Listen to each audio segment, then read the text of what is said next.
Hey, good morning. So I'm going to talk about the modifications I made to my Colorado XT. I want to thank everybody else for putting their videos up and allowing me to steal some of your ideas. Some of them are really great.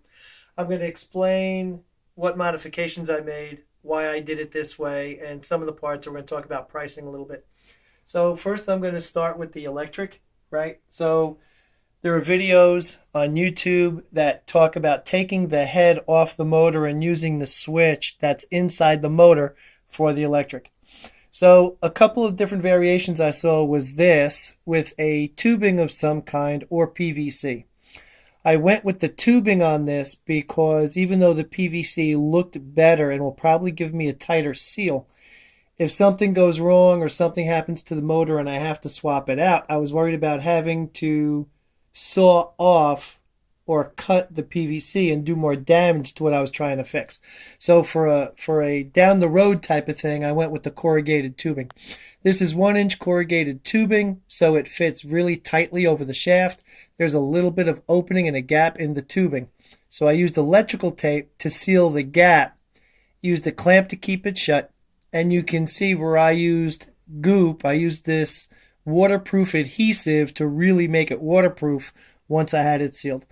This goop, by the way, is a great product. Many years ago, I had an above ground pool.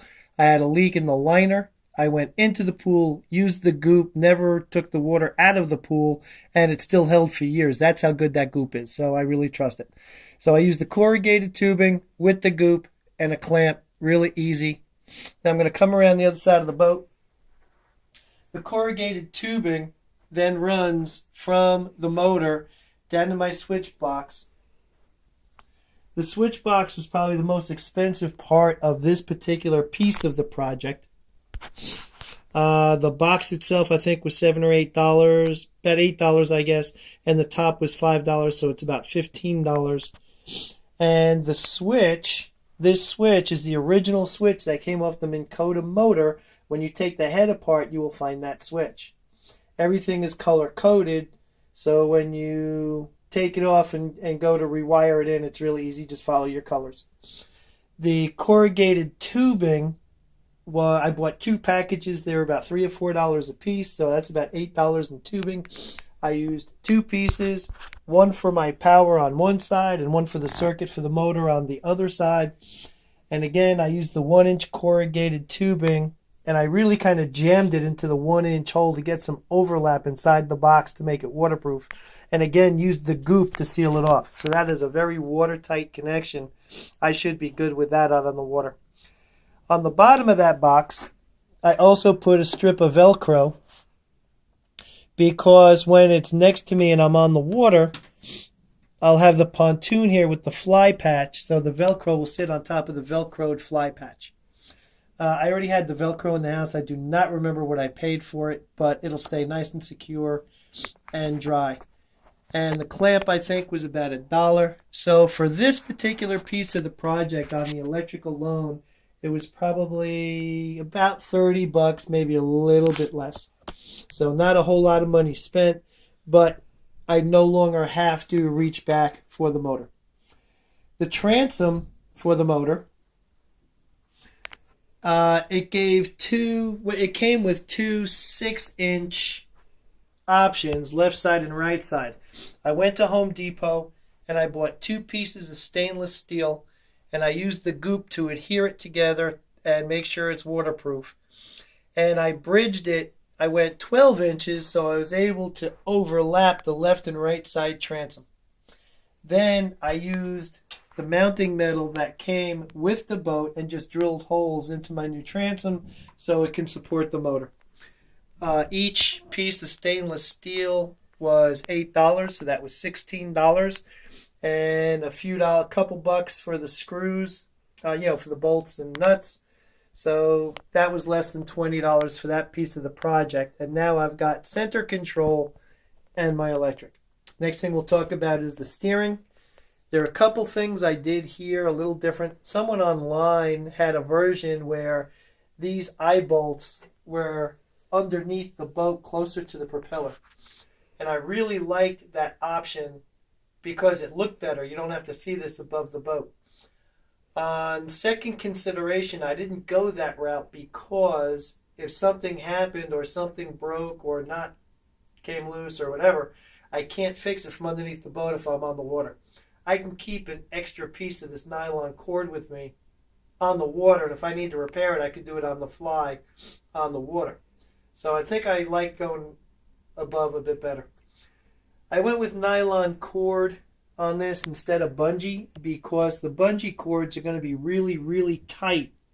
They're going to have constant stretch, and I didn't want to damage or rip the plastic where I drilled by having that constant tension on the bungee cord. So if you notice, there's a little bit of play in these cords here, but I still have really good steering capability. So I just thought it was a safer way to do it. I don't like doing things twice, and I just thought this was safer. So that's the way I went. The eye bolts cost probably, I want to say they were about $4 a piece, $5 a piece. The clips are $2 a piece, so we're looking at about $20 there. And I spent about another $5 on 25 foot of cord. So for about $25, we went ahead and took care of the steering. And so that's the steering and the electric. Next, the other big issue I had was I only had room for one rod and reel with the rod holder up front. I like that rod holder there because if I'm fishing and I'm playing a fish, I can put the rod holder in and unhook the fish. I really liked having that rod holder there, but I wanted to have spares when I was out on the water, and I wasn't sure how to handle that.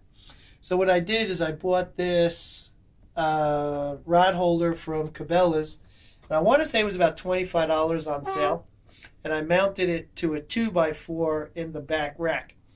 Now, if you take a look at the steering cords, it looks like they interfere with the rods, but I tested it with rods in there, and as the motor turns, I don't know if I can do it with it being on 2x4s, but since the angle doesn't change, the cords do not touch the rods. I tested it, and it works great. So now I've got more flexibility in what rods I carry with me. So that's it in that. So the big modification I made, and I saw a couple different videos on this, were the wheels. And I love the wheels on this. This came out so good.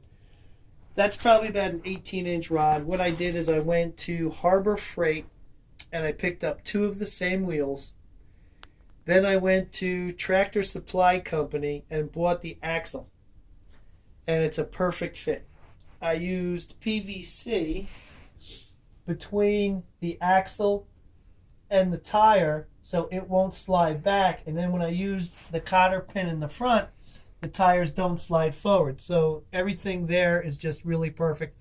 I measured out 6 inches from the axle to the tire on both sides. So I've got 3 6-inch sections.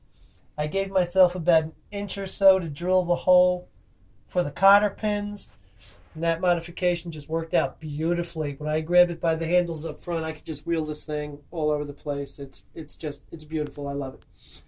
That was one of the best modifications I found online. That was whoever originally came up with that idea was just, and I was brilliant. Thank you for that. And the only other thing that I wanted to point out was the battery that I have on board. Someone on YouTube tested this battery on the same Minn Kota engine that had 5 speeds to it. And they ran it for about an hour and a half, I believe, just on this smaller battery. It's a 35 amp hour battery. So I'm thinking if you can get an hour and a half on a straight run on the 5th forward speed on this motor, then if I'm trolling around 10 minutes, 15 minutes to get from spot to spot, I should have 3-4 hours on the water. So I'm really excited to use it. If I find I don't get the time I want, I may go back to a bigger battery. That battery only weighs 25 pounds. So by centering the motor and using a battery that weighed half as much as a car battery, it took care of my weight issues. It took care of the off-sided issues. It was just, that battery size and weight-wise is just perfect. I'm going to make one more modification that you guys won't see. I'm going to get a plastic for inside this carrier, and so that way I can put other stuff in there and not have it fall through the grates, and that'll be the last thing I do. But I wanted to share this. I wanted to say thank you and give a shout out to everyone who put their videos up on YouTube. I could not have done this without you guys. I really appreciate it. And that's my video, and I hope you like the modifications, and we'll talk to you later.